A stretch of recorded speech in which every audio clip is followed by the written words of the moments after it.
Bonjour mesdames et messieurs, nous allons nous intéresser aujourd'hui à l'échec, cet événement indésirable qui a tendance à nous fragiliser, à retarder notre évolution. Nous allons parler de sa définition populaire et des perceptions qui sont attachées donc à ce concept-là, au concept de l'échec. Nous évoquerons sa place, la place que nous allons lui donner donc dans la vie. Je vais parler donc de l'échec toujours. Et nous allons continuer avec ce qu'il faut faire face à cette circonstance indésirable. Et puis, bien sûr, nous allons terminer notre petit échange en partageant avec vous quelques petits conseils comme d'habitude. Alors, eh bien, qu'est-ce qu'il faut dire quant à la définition à apporter à ça? Si nous arrêtons à une simple définition, nous dirons que l'échec est une entreprise ou une circonstance qui ne rencontre pas le succès escompté. Juste ça.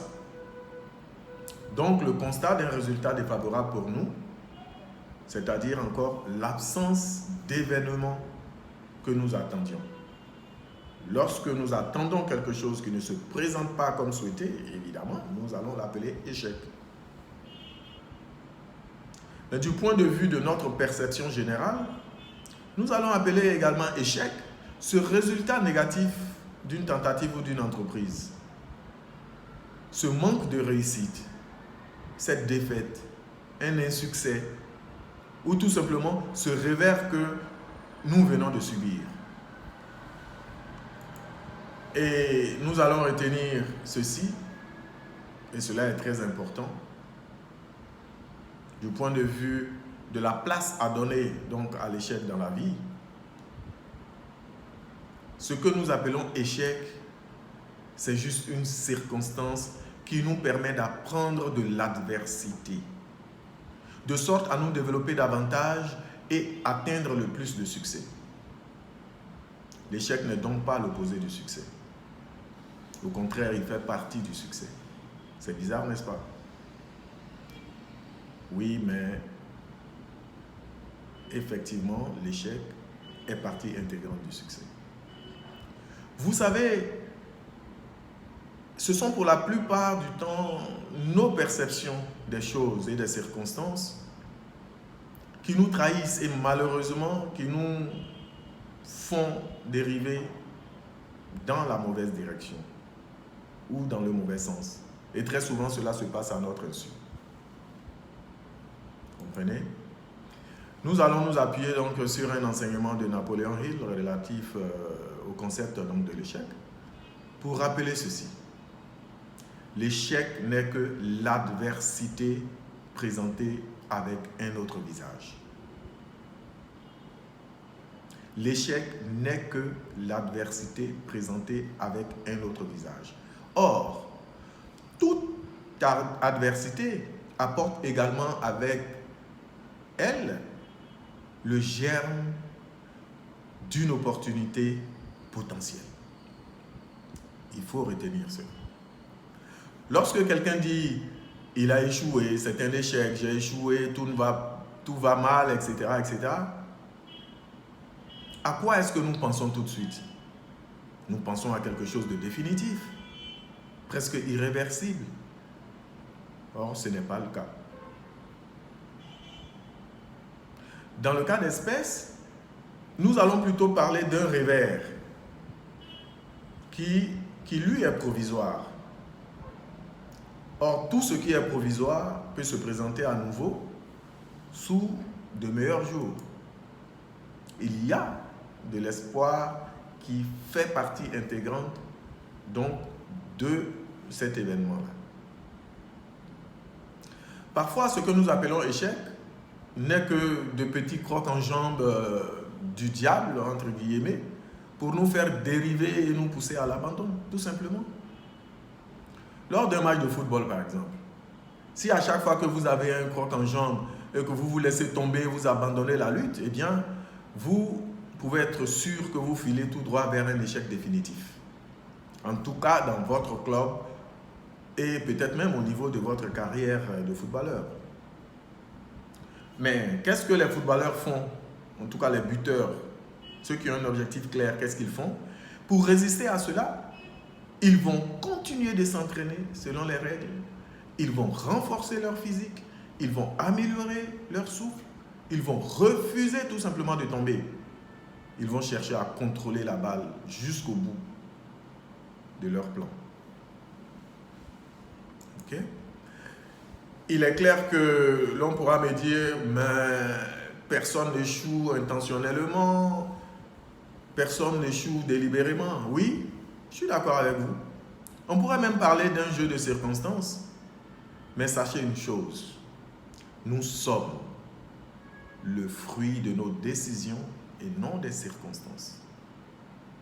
Ceci n'est pas facile à admettre, je suis d'accord avec vous, mais réfléchissez-y et vous verrez qu'il contient une importante part de vérité.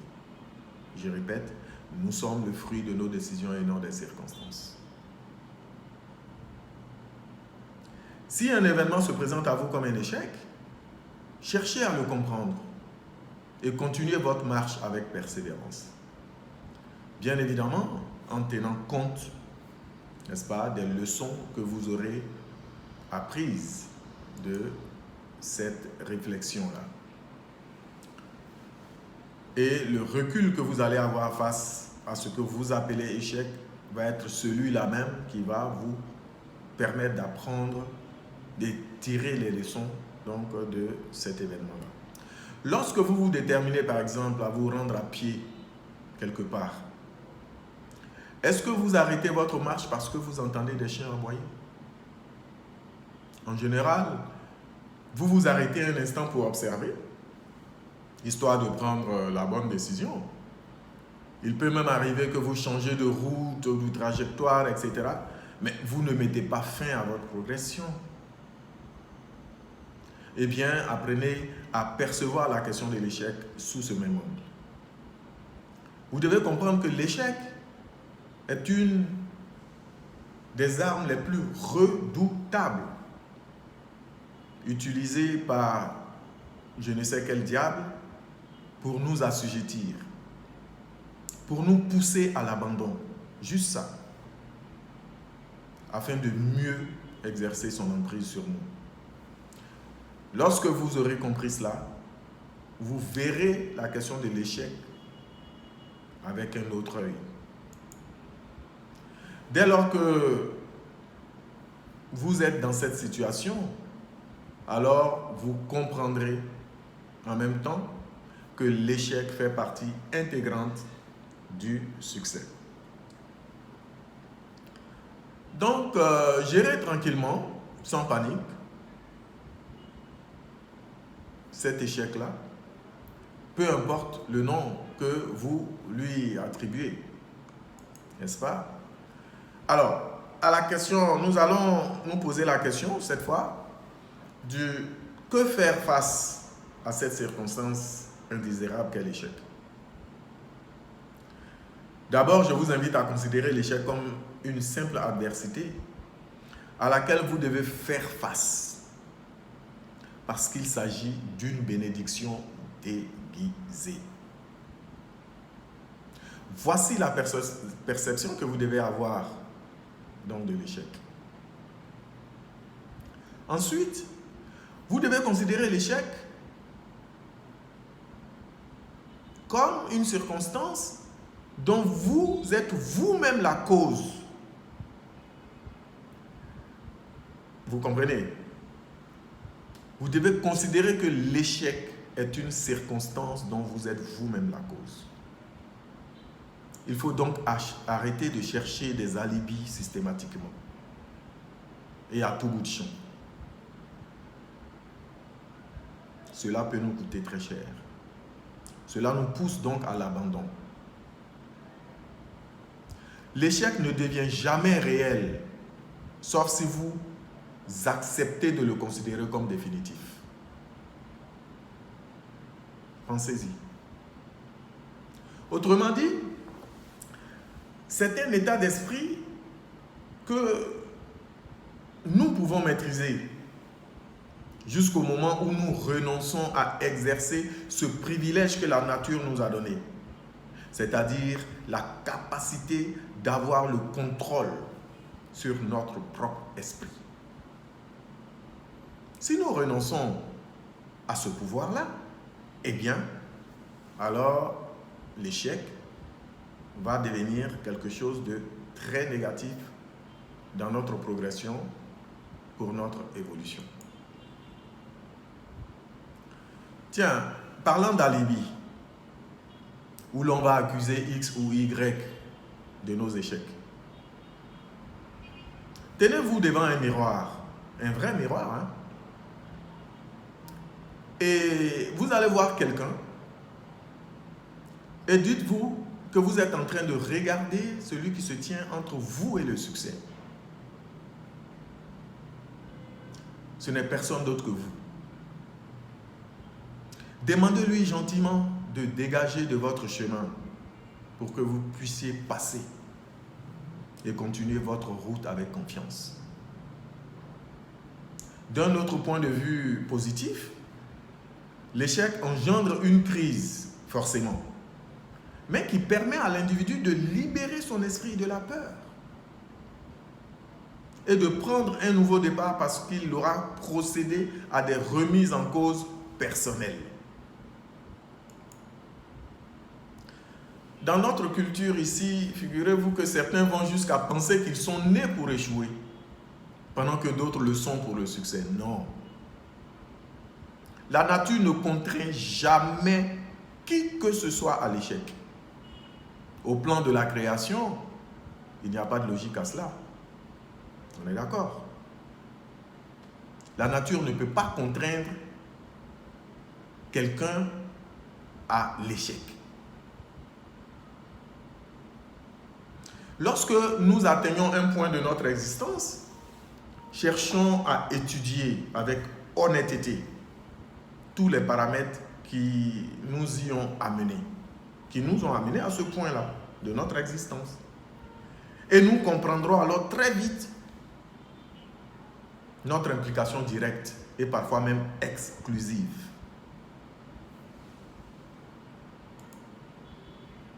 D'accord? Comme je le disais tantôt, toute adversité apporte avec elle le germe d'une opportunité potentielle. Et il convient de prendre conscience de cela pour assurer notre succès qui viendra tôt ou tard s'il n'y a pas eu de rénonciation entre-temps de notre part. Comme on le dit souvent, le temps des hommes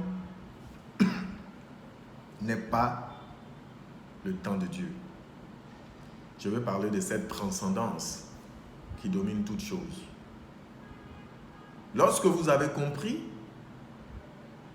que ce n'est qu'une adversité qui contient en elle-même le germe d'une opportunité potentielle, tôt ou tard, vous allez atteindre l'objectif visé. Il faut juste ne jamais baisser les bras. Il faut continuer la marche royalement. Et surtout, ne renoncez jamais face à ces revers-là, dès le premier obstacle. C'est cela le malheur des hommes.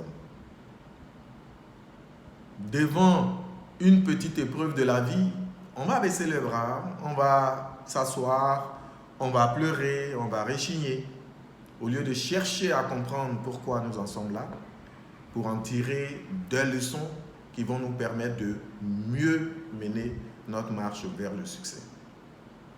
À titre d'exemple, certaines personnes n'ont pas de bras, d'autres n'ont pas de pieds ou des yeux pour voir, mais ils sont et demeurent de véritables piliers de leur société et de leur communauté. Comment vous expliquer cela? Mon frère aîné, qui est non-voyant, je le salue au passage, est la parfaite illustration de ceci. Il tient une boutique tout seul. Il peut servir un client sans se tromper d'article. Il sait faire la différence entre un billet de 500 francs, de 1000 francs, de 5000 francs. Il peut même vous rendre la monnaie sans aucun problème.